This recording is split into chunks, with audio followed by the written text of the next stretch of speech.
Assalamualaikum warahmatullahi wabarakatuh. Jumpa lagi bersama kami dalam program Diaspora Muhammadiyah yang membahas perkembangan persyarikatan di berbagai negara. Bersama saya Arina Nurrohma, inilah Diaspora Muhammadiyah. Baik pemirsa, di episode kali ini kita akan membahas perkembangan persyarikatan di negeri Jepang kembali. Jika sebelumnya kita membahas mengenai perkembangan persyarikatan di pimpinan cabangnya, kita akan melihat bagaimana perkembangan persyarikatan di Kansai, yakni merupakan pimpinan ranting istimewa Muhammadiyah di Kansai, Jepang. Ranting istimewa Muhammadiyah Kansai, Jepang, dan kali ini kita sudah bersama dengan Ketua Pimpinan Ranting Istimewa Muhammadiyah Prim Kansai, Jepang, yakni Mas Muhammad Arif Wijayanto. Assalamualaikum Mas Arif. Waalaikumsalam warahmatullahi wabarakatuh.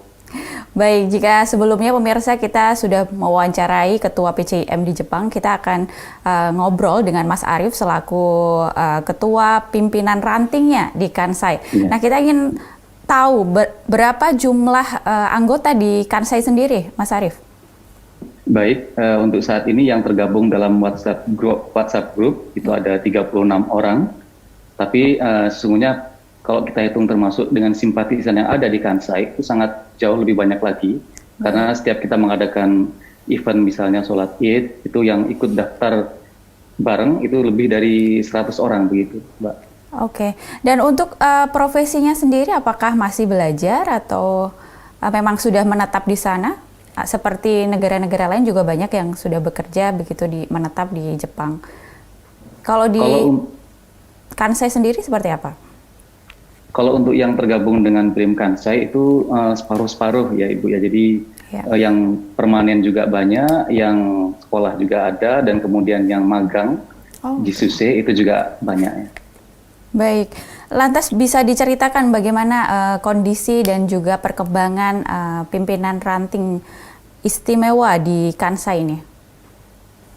Alhamdulillah untuk perkembangan di Kansai sendiri, kami memiliki program-program rutin seperti pengajian pekanan setiap hari Senin malam, one person one page. Jadi itu kita lakukan terus sampai tahun depan, insya Allah sebelum Ramadan sudah khatam. Kemudian ada pengajian Tadarus Al-Kahfi setiap malam Jumat, kemudian setiap Ahad juga ada tahfiz, kemudian secara acara berkala kita juga mengadakan pengajian Aisyah wal Asri sebagai perintisan untuk Aisyah ke depannya.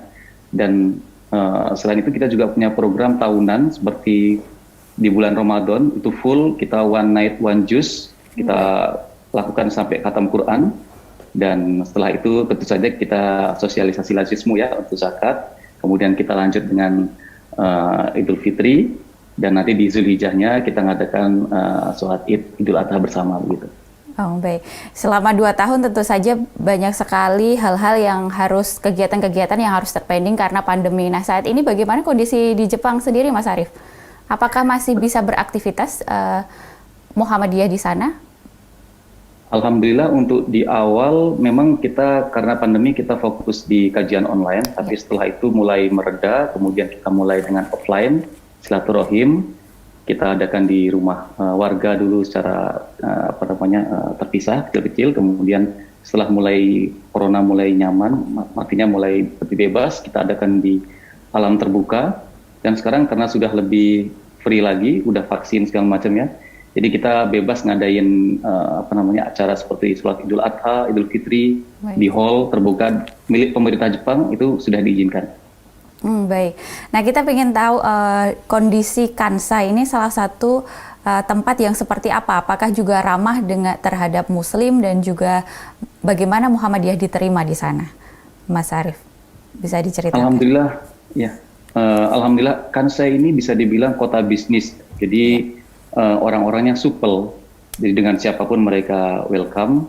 Dan dengan beberapa mu'alaf Jepang pun, alhamdulillah kita ada beberapa mu'alaf Jepang, itu juga mereka senang sekali dengan Muhammadiyah, jadi sangat welcome sekali, tidak ada masalah gitu.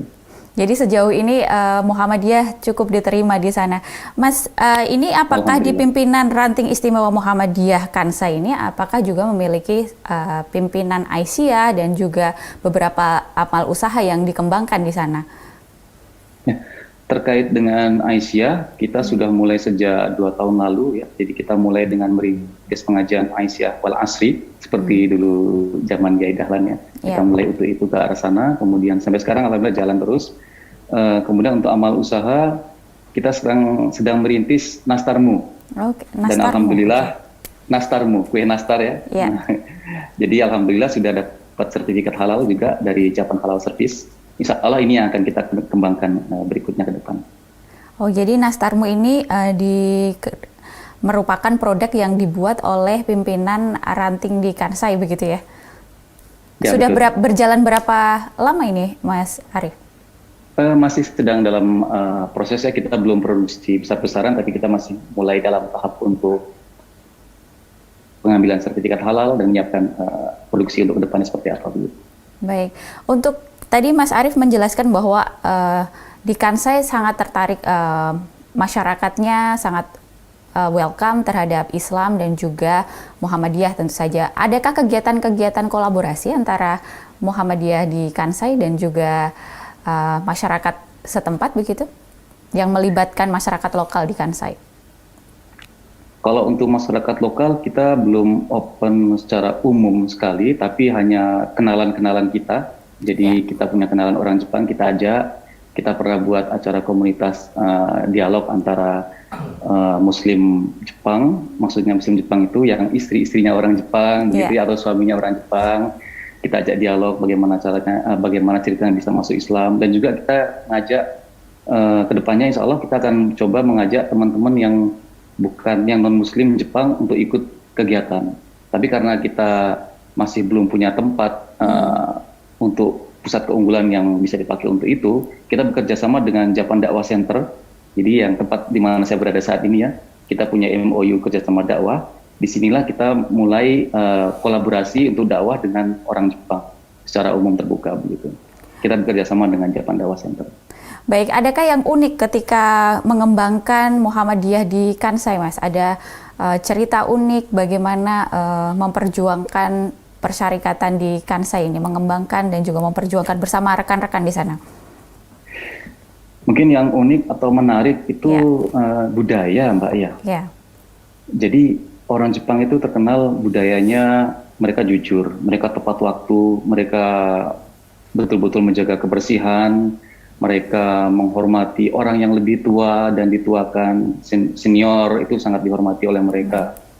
Jadi ketika kita menyiarkan dakwah itu kita juga harus lebih daripada itu ya. Jadi itu yang menjadi poin perhatian kita dalam menyiarkan dakwah. Menarik sekali Mas Arief, kita nanti akan berbicara mengenai perkembangan persyarikatan yang ada di Kansai sendiri. Tapi kita jeda sejenak. Setelah yang satu ini, pemirsa tetaplah bersama kami dalam Diaspora. Baik, terima kasih masih bersama kami dalam Diaspora Muhammadiyah, masih dengan Mas Muhammad Arief Wijayanto selaku Ketua Pimpinan Ranting Istimewa Muhammadiyah di Kansai, Jepang, dan bersama saya Arina Nurrohma di sini. Pemirsa, tadi kita sudah berbincang dengan Mas Arief bagaimana aktivitas pimpinan ranting di Kansai ini, dan kita juga ingin melihat, Mas Arief bisa dijelaskan juga bagaimana hal-hal atau budaya-budaya yang cukup menarik untuk disampaikan kepada persyarikatan yang ada di Indonesia agar para generasi muda dan juga kader-kader Muhammadiyah di Indonesia ini juga tertarik untuk belajar di Jepang, terutama di Kansai ini. Baik, seperti yang tadi sempat saya singgung ya, jadi memang budaya di Jepang itu budayanya mereka sangat etos kerjanya tinggi. Kemudian mereka tepat waktu. Kalau janjian itu misalnya janjian jam 10 nih ya, itu 5 menit sebelumnya, 10 menit sebelumnya itu sudah di tempat, biasanya begitu. Wow. Nah, dan jadi istilah jam karet itu bisa dibilang nggak ada ya, susah lah cari orang Jepang yang jam karet begitu. Kemudian kalau misalnya mereka di jalan melihat sampah, walaupun bukan dia yang buang sampah itu, biasanya diambil sama dia, dimasukin ke tempat sampah begitu. Jadi kalau di Jepang itu bisa dibilang tingkat kebersihannya sangat tinggi. Mereka betul-betul menjaga kebersihan. Kemudian sampah kalau sekarang di Jepang itu dipilah-pilah ya. Karena dengan dipilah itu bisa recycle, bisa jadi energi begitu. Dan kemudian tadi saya juga sempat nyinggung masalah senioritas ya. Jadi orang Jepang itu betul-betul menghargai orang yang lebih tua. Jadi kalau ada orang yang lebih tua, selagi omongannya itu benar, dipegang sama mereka. Dan kalau umpama omongannya salah pun ya mereka pasti akan mengingatkan dengan cara yang baik. Begitu. Jadi budaya-budaya itu yang sepertinya memang bagi kita orang Muslim ya harusnya kita yang bisa memberikan contoh kepada mereka seperti itu ya, lebih baik lagi. Tapi ternyata mereka malah bisa dibilang apa ya, kalau saya ngomong Islami nanti kurang pas ya. Jadi secara universal itu memang kebaikan-kebaikan secara manusiawi memang bagus sekali mereka yang mereka kerjakan dalam budaya mereka. Baik. Dan itu sudah ditanamkan sejak kecil gitu. Baik, untuk menyesuaikan kan biasanya begitu baru saja datang di salah satu wilayah yang masih belum dikenal, bagaimana menyesuaikan para kader-kader yang masih berada di Jepang ini, terutama di Kansai ya, untuk bisa beradaptasi dengan lingkungan dan juga budaya di Jepang. Tadi Mas Arief bilang di sana disiplin, bagaimana menyesuaikannya? Adakah culture juga di sana yang dialami oleh para kader? Yang pasti itu pertama bahasa ya, Mbak ya. Ya. Bahasa harus paham dulu. Jadi kalau masuk ke Jepang itu orang Jepang tuh susah. Selain bahasa Jepang mereka susah, nggak ngerti. Baik. Jadi kita harus paham dulu bahasanya, harus belajar bahasa. Dari sana baru kita bisa tahu perlahan-lahan, oh ternyata dalam budaya mereka itu seperti ini, seperti itu. Itu akan bisa dipelajari sambil jalan lah, begitu. Bahasa itu nomor satu, harus paham dulu. Bahasa berarti ya yang harus difahami. Apakah ada pelatihan-pelatihan bahasa yang dilakukan oleh pimpinan ranting di Kansai untuk terutama mendalami para kader-kadernya untuk menjembatani para kader untuk bisa beradaptasi dengan bahasa dan lain-lain? Punya program untuk belajar bahasa Indonesia untuk orang Jepangnya, mualaf Jepang, dan juga untuk bahasa Jepang bagi teman-teman yang di Muhammadiyah, tapi belum terlaksana untuk saat ini karena kita belum memiliki bisa dibilang SDM yang pas untuk bisa mengajarkan hal itu. Tapi insya Allah ke depan itu sudah masuk dalam rencana program kita, insya Allah. Baik, Mas Arief bisa dijelaskan juga tantangan bagaimana Muslim di Jepang, kontribusi Muhammadiyah di sana, bagaimana bisa mengembangkan Muhammadiyah, terutama di Kansai ya, yang kota yang berbeda dengan PCIM yang saat ini ada di Jepang. Muhammadiyah itu kan punya 3 pilar ya Mbak ya, jadi pendidikan, kesehatan, dan ekonomi. Di bidang pendidikan ini, terutama yang pertama pendidikan. Jadi saat ini di Jepang semakin banyak Muslim yang masuk dari luar negeri, termasuk Indonesia. Dan mereka ada membawa anak, bahkan ada yang menikah di Jepang, punya anak di Jepang. Jadi ini kontribusi yang bisa dilakukan Muhammadiyah adalah alangkah baiknya kalau kita punya sekolah di sini, terutama sekolah untuk anak-anak yang bisa menjadi basic agama mereka. Karena ketika masuk ke sekolah Jepang itu tidak punya program kurikulum agama. Baik. Jadi larinya ke umum begitu ya. Jadi ini sangat disayangkan kalau sampai akidahnya terganggu masalah seperti itu. Jadi itu yang mungkin bisa dilakukan dari sisi pendidikan untuk kontribusi. Kemudian dari sisi kesehatan banyak sekali kader-kader kita yang orang-orang Indonesia, baik itu Muhammadiyah atau bukan, tapi Muslim Indonesia yang masuk ke Jepang sebagai perawat. Entah itu dari rumah sakit maupun panti jompo, dan ini SDM yang sangat besar sekali. Jadi alangkah baiknya juga kalau kita Muhammadiyah punya rumah sakit di sini, atau paling tidak panti jompo, karena banyak sekali tempo lalu kita sempat ada kegiatan event, ibu-ibu itu mereka tinggal di Jepang tapi pengen dirawat panti jompo yang Islami begitu. Nah ini kesempatan juga bagi Muhammadiyah untuk kontribusi. Baik. Kemudian dari sisi pilar ketiga yaitu ekonomi, dan saat ini di Jepang memang karena maraknya Muslim masuk ke Jepang, halal itu semakin terkenal. Dan banyak sekali perusahaan Jepang yang mulai melirik ke arah situ. Bahkan pengen mengekspor produknya ke Indonesia atau keluar ke Malaysia atau ke mana yang negara Islam ya. Di situ membutuhkan sertifikasi halal. Dan ini juga kesempatan bagi Muhammadiyah untuk bisa masuk ke dalam situ ya. Dan yang mungkin mutakhir itu adalah sosialisasi kalender Islam global yang diterbitkan oleh Majelis Tarjih dan Tasdid Muhammadiyah, dan ini perlu kita kenalkan juga ke Jepang karena sejalan dengan Jepang yang memiliki teknologi yang maju gitu. Baik, wah luar biasa sekali. Tadi ada harus sekolah, kemudian rumah sakit, dan kemudian halal food yang menjadi prospek penting yang harusnya dikembangkan, jadi prospek jangka panjang untuk dikembangkan oleh pimpinan ranting maupun juga PCIM yang ada di Jepang. Mas Arief, untuk melaksanakan wacana-wacana program ini tadi, apakah sudah ada yang mulai direalisasikan satu persatu? Dari sekolah atau rumah sakit, tadi sudah ada halal food, sudah mulai dikembangkan ya untuk nastar tadi ya, produk. Ya. Kalau untuk nastar kita sudah punya, dan memang yang kita butuhkan untuk ke arah sana itu adalah tempat yang bisa kita gunakan sebagai pusat keunggulan, Mbak. Baik. Jadi itu yang kita belum punya saat ini. Jadi kita mohon bantuan dan mohon doa dan supportnya dari teman-teman kader yang di Indonesia untuk bisa merealisasikan kita bisa memiliki tempat itu, begitu. Baik, Mas Arief, apa saja yang menarik yang bisa untuk menjadikan tempat belajar para kader untuk, adakah forum-forum khusus yang dilakukan misalnya setiap bulan atau berapa minggu sekali untuk bertemu dan juga berdiskusi terkait program-program yang dilakukan di Kansai sendiri?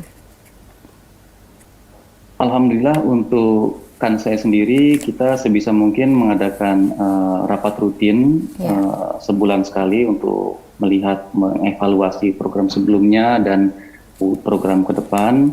Memang kadang karena keterbatasan waktu atau kesibukan kita ya, jadi biasa kita mungkin tunda paling tidak 2 bulan sekali kita kumpul. Kalau bisa nggak ketemu secara offline, susah, kita adakan secara online gitu. Itu yang biasa sering kita lakukan. Baik, biasanya ketika berkumpul apa yang dilakukan Mas selain diskusi, masak bareng kah begitu? Kalau di Amerika, pimpinan cabang di Amerika ini banyak sekali misalnya ibu-ibunya mau masak makanan Indonesia. Apakah di Jepang juga seperti itu? Sebisa mungkin kita ngadakan seperti itu. Sedikit kumpul, makan-makan. Biasa kalau mengadakan seperti itu kita sekalian pengajian Aisyah wal Asri. Jadi ibu-ibu kan senang kan kumpul, nanti masak-masak, makan. Kadang kalau musim panas tahun lalu, Jepang itu kan ada musimnya ya. Jadi musim yang outdoor itu hanya musim panas. Alhamdulillah tahun kemarin kita mengadakan di pinggir sungai di daerah Nara. Jadi sambil buat tenda begitu, sambil masak-masak, bakar-bakar.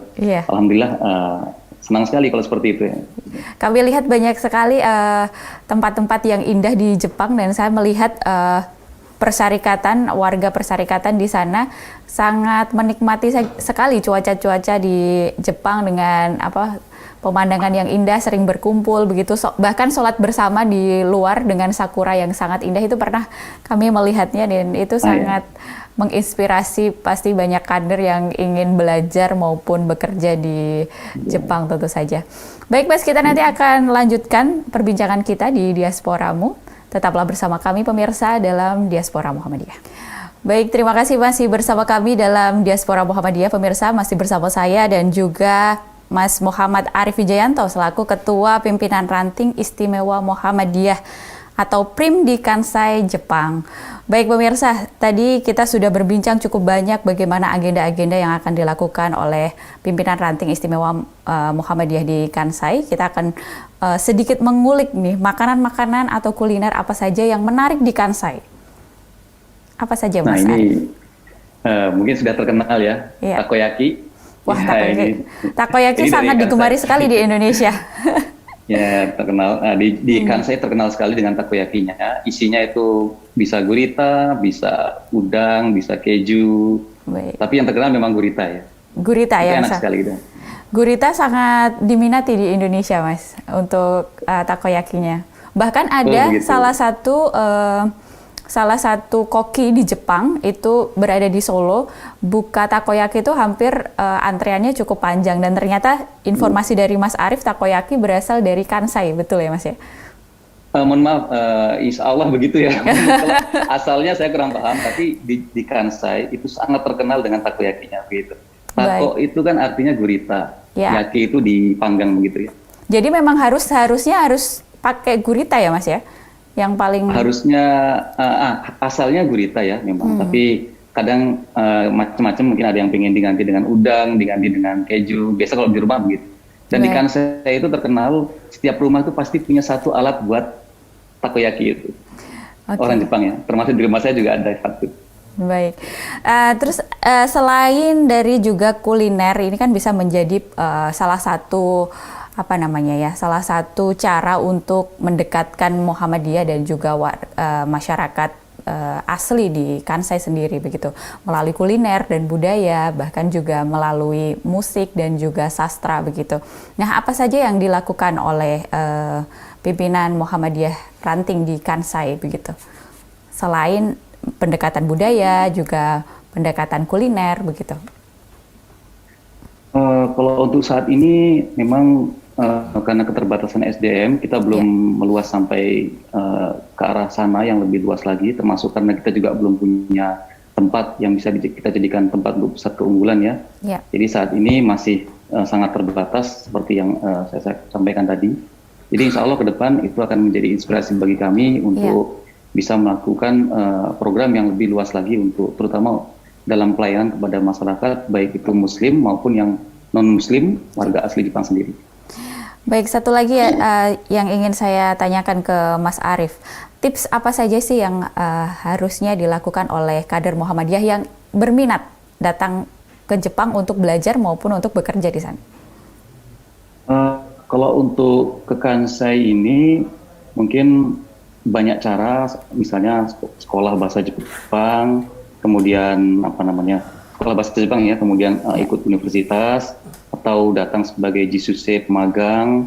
Itu banyak cara masuk ke Jepang, tapi ketika masuk ke Jepang itu yang diperlukan adalah bahasa. Jadi budaya itu memang masuk pertama lewat bahasa itu akan lebih cepat. Karena setelah kita tahu bahasa, bisa komunikasi, maka budaya-budaya tersebut akan bisa terlihat dengan jelas seperti apa dan bagaimana caranya kita bisa mengadaptasi diri dengan budaya tersebut. Itu kalau tips dari saya sih, kuasailah bahasa dengan baik. Dan untuk menguasai bahasa, pertama dengarkanlah baik-baik bahasa Jepang itu. Kemudian hafalkan baik-baik bahasa Jepang, kosakatanya dihafalkan. Kemudian yang terakhir, tirukanlah sebaik mungkin. Dengar, ditirukan. Jadi setelah ditirukan itu nanti akan bisa meningkatkan skill kemampuan untuk berbahasa.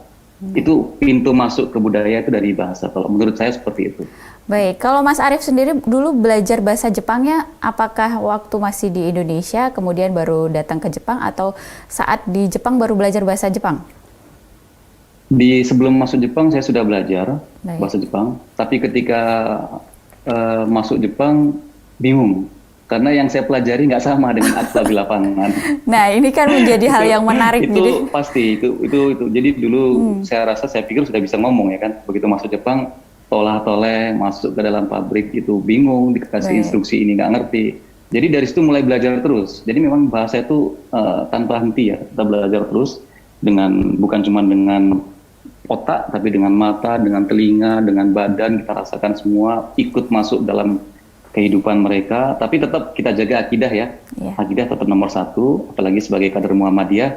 Jangan sampai begitu masuk Jepang, beda budaya, kita hanyut ikut arusnya ya, jangan sampai seperti itu. Tetap kita pegang akidah kita, mana yang bisa kita toleransi, mana yang tidak, kita harus tahu. Dan setelah kita bisa menguasai bahasa tersebut, itu nanti akan lebih mudah untuk melakukan apa saja di Jepang. Dan saya dulu seperti itu sama. Dan alhamdulillah kalau dalam bahasa Jepang itu kan ada skill-skill ya, N1, N2, N3. Jadi ada level-levelnya, yang paling tinggi N1 ya. Itu seperti native bahasa Jepang. Dan alhamdulillah 15 tahun lalu juga saya sudah bisa mendapatkan itu. Dan memang harus belajar terus tanpa henti gitu. Baik, maaf, bukan merasa sombong ya. Betul. Itu yang bisa saya share mungkin itu. Iya.